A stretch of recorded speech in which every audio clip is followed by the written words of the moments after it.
Hello students, welcome to my new YouTube channel the Guruji Mirzapur वाले।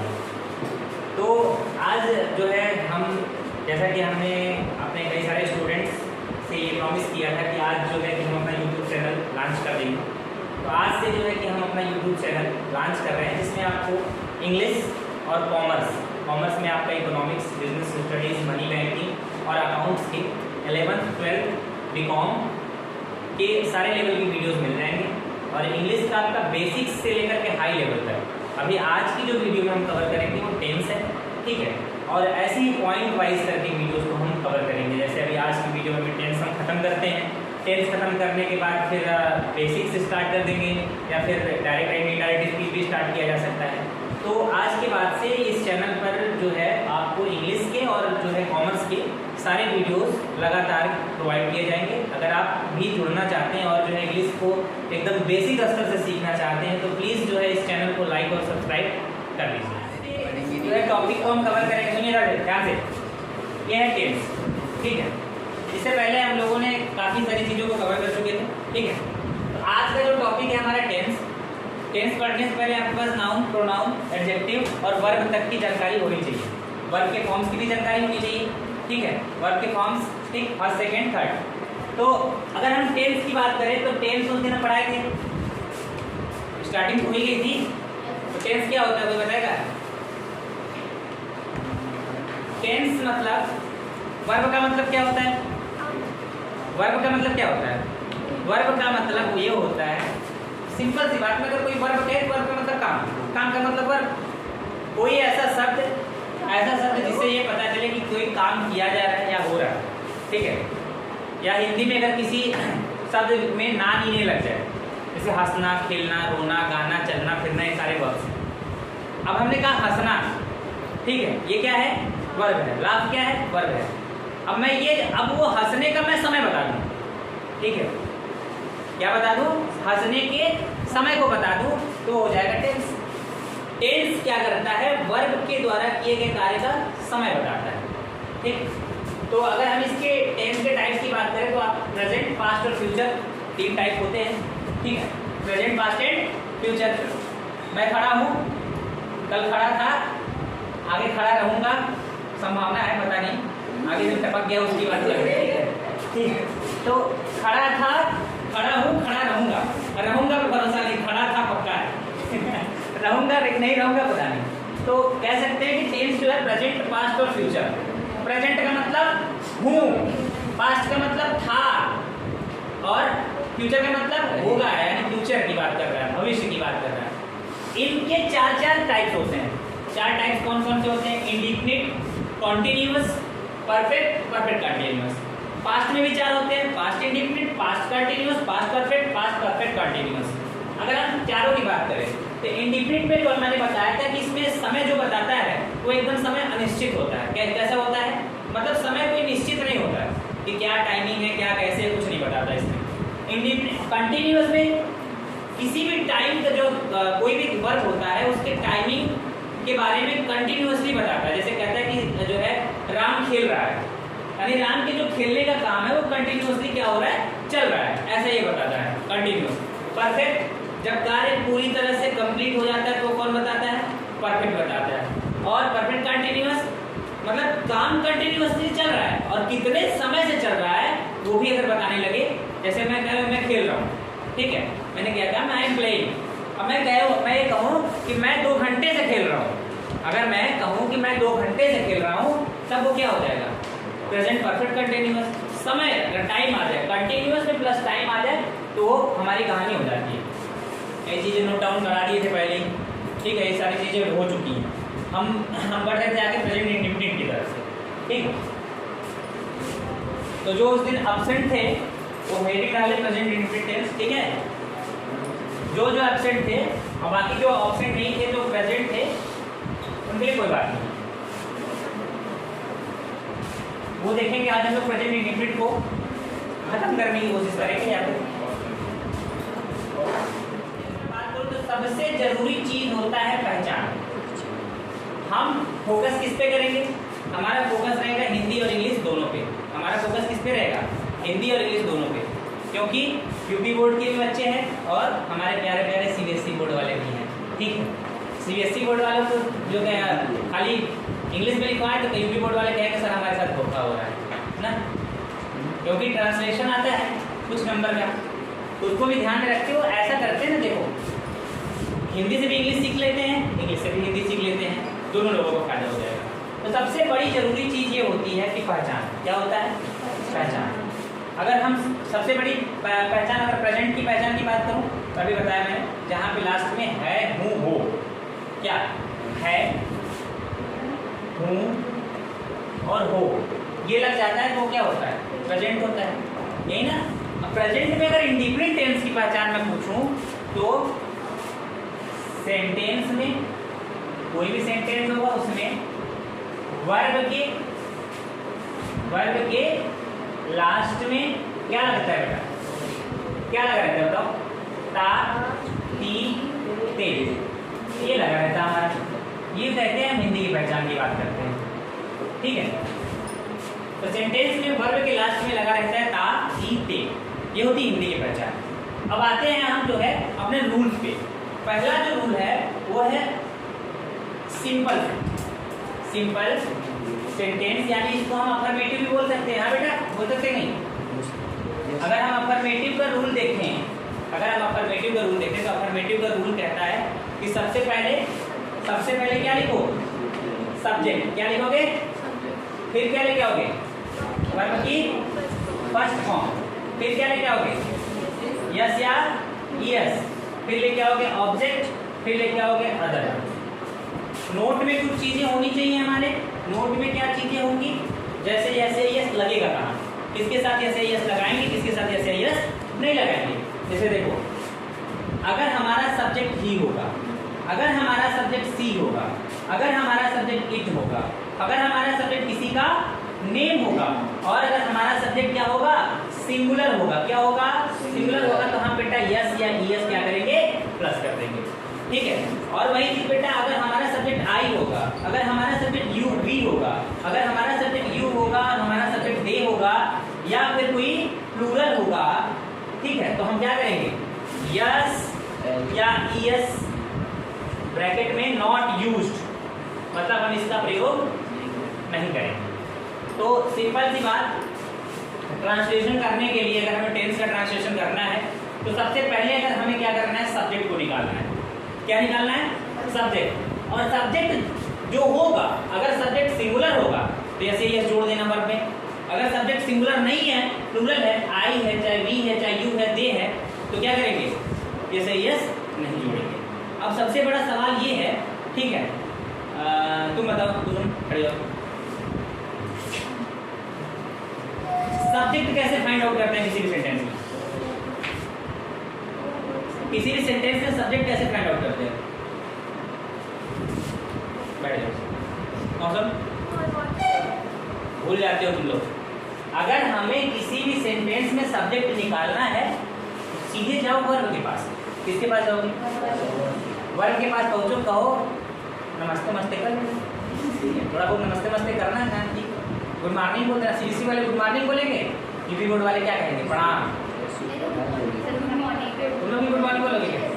ठीक है, तो अरे कुछ भी कर लेना भाई, उसको बोलना ऐसा है, सब्जेक्ट बताओ। जैसे ही वर्ब से कहोगे सब्जेक्ट बताओ, तो वर्ब क्या कहेगा? क्वेश्चन पूछो। तुम कहोगे सब्जेक्ट बताओ, तो कहेगा क्वेश्चन पूछो। तो तुम्हें यही नहीं याद रहेगा कि क्या पूछना है। जैसे अब एक एग्जाम्पल में हम देखें कि राम स्कूल जाता है, अगर हमें इसका ट्रांसलेशन करना है तो सबसे बड़ा पहचान, पहले चीज तो ये ध्यान देना। देखो अभी बेटा क्या है कि अभी हम लोग इंडिपेंडेंट पढ़ रहे हैं, जैसे ही इंडिपेंडेंट खत्म होगा कंटिन्यूस पढ़ लेंगे, उसके बाद सारी चीज़ें पढ़ेंगे, पास्ट की सारी चीज़ें पढ़ेंगे, फ्यूचर सारी चीज़ें पढ़ेंगे। तो अगर ये हमें नहीं याद होगा कि ये प्रेजेंट इंडिपेंडेंट का है कि प्रेजेंट कंटिन्यूस का है, तो रूल कैसे लगाएंगे? तो सबसे बड़ी जरूरी होती है पहचान, कि यहाँ जाता है आ गया, अगर क्या आ गया? तातीते आ गया, तो हम क्या करेंगे? तब हम जानेंगे कि जो है प्रेजेंट इंडिपेंडेंट का रूल लगाना है। फिर हमें पता चला कि ये जो है कि सिंपल वाला रूल लगेगा, तो क्या करें कि सबसे पहले जाता है, यानी कि यही बार मैं इसके पास पहुंचूं, क्या जाता है? कोई जवाब नहीं दिया इसने। हम जैसे ही पूछे कि कौन जाता है, तो क्या जवाब मिला? राम स्कूल जाता है। जैसे हमने पूछा कि कौन जाता है तो मिल गया जवाब हमको क्या, राम। फिर हमने क्या किया, डायरेक्ट वर्ब की फर्स्ट फॉर्म लगाई वो, और फिर हमने क्या जोड़ दिया इसमें, ईएस जोड़ दिया, और फिर टू स्कूल। ठीक है, तो राम गोज टू स्कूल हो गया। समझ गए बात को? तो यस या यस, अब एक बिना यस या यस वाला देख लो। जैसे आ गया मेरा कि मैं खेलता हूँ, मैं खेलता हूँ। ठीक है, आगे अब कौन खेलता है, हाँ कौन खेलता है, मैं। तो सिंपल सी बात है, आई लिखा और फिर लिख दिया मैंने डायरेक्ट वर्ड। क्या कोई और वर्ड है? नहीं है, तो यहीं पे छोड़ देंगे इसको। यस या यस क्यों नहीं लगा? क्योंकि मैंने यहाँ बता रखा है कि आई, वी, यू, दे और प्लूरल के साथ यस या यस का प्रयोग नहीं करेंगे। तो जब भी हमारा सिंपल वाला स्ट्रक्चर बनेगा, सिंपल वाले स्ट्रक्चर में हम क्या रखेंगे, सबसे पहले सब्जेक्ट निकाल के रखेंगे, फिर वर्ब की फर्स्ट फॉर्म, फिर यस या यस, फिर ऑब्जेक्ट, फिर बेटा निगेटिव सेंटेंस की। अभी तक हमने सिंपल में देखा, देखो ये इंडिकेट ऐसा है कि इंडिकेट में हेल्पिंग वर्ब जब आता है निगेटिव सेंटेंस से आता है। अफर्मेटिव सेंटेंस में हम हेल्पिंग वर्ब का यूज नहीं करते हैं, केवल वर्ब की फर्स्ट फॉर्म लगाते हैं, यस या यस लगाते हैं। अब क्या करते हैं हम, इसमें एक हेल्पिंग वर्ब जो यस या यस है वो ट्रांसफर होकर डू में चला जाता है। यानी कि अगर आपका सब्जेक्ट ही है, सी है, चाहे इट है या नेम है या सिंगुलर है, तो डू में ईएस लग करके यानी कि टच हो जाएगा। और आपका अगर सब्जेक्ट आई है, वी है, यू है, दे है और कोई प्लूरल है तो क्या हो जाएगा, डू हो जाएगा। तो सबसे पहले फिर यही काम कि सबसे पहले हम क्या निकालेंगे, सब्जेक्ट निकालेंगे। ठीक है, क्या निकालेंगे, सब्जेक्ट। जैसे ही हमें सब्जेक्ट मिला देखेंगे कि ये किस कैटेगरी में आता है, इस वाली कैटेगरी में है, इस वाली कैटेगरी में। अगर इस वाले में है तो हम टच लगा देंगे, इस वाले में है तो हम डू लगा देंगे। यानी कुल मिला जुला के अगर सिंगुलर है तो हम लगा देंगे क्या, डैश, और प्लूरल है तो क्या लगा देंगे, डू लगाएंगे। यानी आई, वी, यू, दे, इतना चीजें रट लो कि आई, वी, यू, दे और कोई प्लूरल उसके साथ लगाएंगे डू, ही, सी, इट और किसी का नेम उसके साथ क्या लगाएंगे, डज। क्या लगाएंगे बेटा, डज। तो जैसे डू या डज लगा उसके बाद हमारा नॉट आना चाहिए। ठीक है, डू नॉट या डज नॉट जिसको हम लोग बोलते हैं। ठीक है, उसके बाद फिर आएगा वर्ब का फर्स्ट फॉर्म, फिर आएगा ऑब्जेक्ट, फिर अदर वर्ड्स। जैसे वह लड़का गाना नहीं गाता है तो पहले तो हम क्या करेंगे, सब्जेक्ट फाइंड करेंगे। सब्जेक्ट कैसे फाइंड करेंगे, कौन नहीं गाता है या कौन गाता है, ये है ना कि मतलब वह लड़का गाना नहीं गाता है, कौन नहीं गाता है, केवल लड़का की वह लड़का। सब्जेक्ट अगर हम बताओ वह गाना नहीं गाता है तो लड़का कहाँ गायब हो जाएगा। अगर हम केवल कहें कि लड़का गाना नहीं गाता है तो वह गायब हो जाएगा। हम कंबाइनली कहेंगे कि गाना कौन नहीं गाता है, वह लड़का। यानी हमारा सब्जेक्ट भी, याद करो मैंने पढ़ाया था बेटा डेमोन्स्ट्रेटिव प्रोनाउन, याद है, भूल गए। डेमोन्स्ट्रेटिव प्रोनाउन में मैंने बताया था कि ऐसे प्रोनाउन जो किसी दूसरे नाउन की तरफ है तो किसी वस्तु की तरफ क्या करते हैं, इंडिकेशन का काम करते हैं, इशारा करने का काम करते हैं, वो होते हैं आपके डेमोन्स्ट्रेटिव प्रोनाउन, होते थे ना। तो यहाँ पर अगर कई बच्चे करेंगे कि सर ऐसे करेंगे, कहेंगे सर ही मतलब वह लड़का, कर लिख दीजिए बॉय, ही बॉय, भाई गलत हो जाएगा। बिकॉज ही भी एक सब्जेक्टिव केस है। प्रोनाउन टेबल जब पढ़ा रहे थे मैंने कहा था ही के बाद कोई नाउन नहीं आ सकता है, हिज बॉय के बाद, हिज के बाद बॉय आ सकता है। ही जब भी रहेगा अपना अकेला रहेगा क्योंकि ये सब्जेक्टिव केस है। कौन सा केस है, सब्जेक्टिव केस है। इसीलिए यहाँ पर हम डेमोन्स्ट्रेटिव प्रोनाउन का यूज करेंगे। कौन से प्रोनाउन का, दैट का। क्या हो जाएगा, दैट बॉय। अब ये सिंगुलर है बेटा तो इसके साथ डू लगेगा कि डज। ये कौन सी वाली कैटेगरी में, इस वाली कैटेगरी में आता है ना, तो इसके साथ क्या लग जाएगा, दैट बॉय डज नॉट, फिर हो जाएगा तुम्हारा सिंग, फिर क्या हो जाएगा अ सॉन्ग। ठीक है, that boy does not, verb की फर्स्ट फॉर्म लेके आए, फिर हमारा ऑब्जेक्ट आ गया। ठीक है, क्या गया, ऐसे हो गया कि नहीं। अब देखो एक बार डू वाला देख लेते हैं। अब आ गया, ये लड़के मेरे घर नहीं आते, कौन नहीं आते, लड़के की ये लड़के, पूरा आ जाएगा कंबाइंड रूप से, ये लड़के मेरे घर नहीं आते हैं, तो ये सब्जेक्ट होगा। अब यहाँ पर भी बेटा आप क्या करोगे, दीज बॉयज, क्या करोगे, THESE, दीज बॉयज।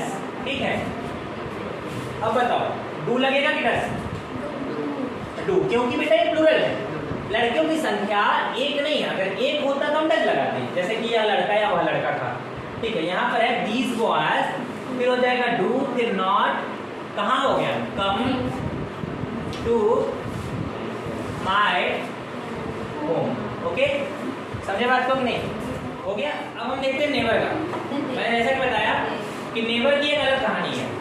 जब कभी भी अगर नेवर आ जाता है हमारे सेंटेंस में, तो नेवर के केस में हम उस सेंटेंस को एकदम अफर्मेटिव की तरह ट्रीट करते हैं। जैसे हम अफर्मेटिव बनाए एकदम वैसा ही बनाते हैं, यानी कि सब्जेक्ट लिखेंगे, फिर जस्ट सब्जेक्ट के बाद ही बेटा क्या लिखेंगे? नेवर लिखेंगे। वर्ब की कौन सी फॉर्म आएगी? फर्स्ट फॉर्म आएगी।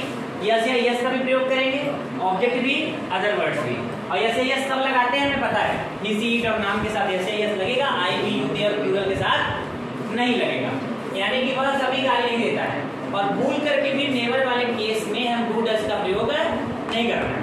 अगर नेवर का प्रयोग हुआ है तो हमें डू डज का प्रयोग नहीं करना है। अगर नेवर के केसेस में, अगर जैसे मान लो आ जाता है कभी कभी सीबीएसई बोर्ड में क्या आता है, भरने के लिए आ जाता है, कभी कभी तुम्हें लिख देगा, सीबीएसई बोर्ड के बच्चे होंगे तो ऐसे लिखेगा ही नेवर, फिर ऐसे करके, ठीक है, यहाँ लिख देगा एनीवन, फिर यहाँ कर देगा कि अब्यूज। अब इसको भरना है तो बच्चे क्या करते हैं, किसी में डू डज लगा देंगे, ठीक है, तो वहाँ पर गलती हो जाएगा। जैसे ही आप नेवर के केस में डू या डज लगाओगे बेटा, तो आपका सेंटेंस गलत होना ही होना है, ठीक है। तो नेवर के केस में डू या डज का प्रयोग नहीं होता है। तो जैसे वह कभी गाली नहीं देता है, तो कौन नहीं देता है? वह। ये हो गया हमारा सब्जेक्ट।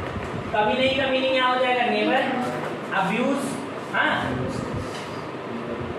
यस, ये ऑलरेडी वहाँ पर लगा हुआ था, केवल हमने क्या कर दिया, ही नेवर अब्यूजेस, यानी वह कभी गाली नहीं देता है।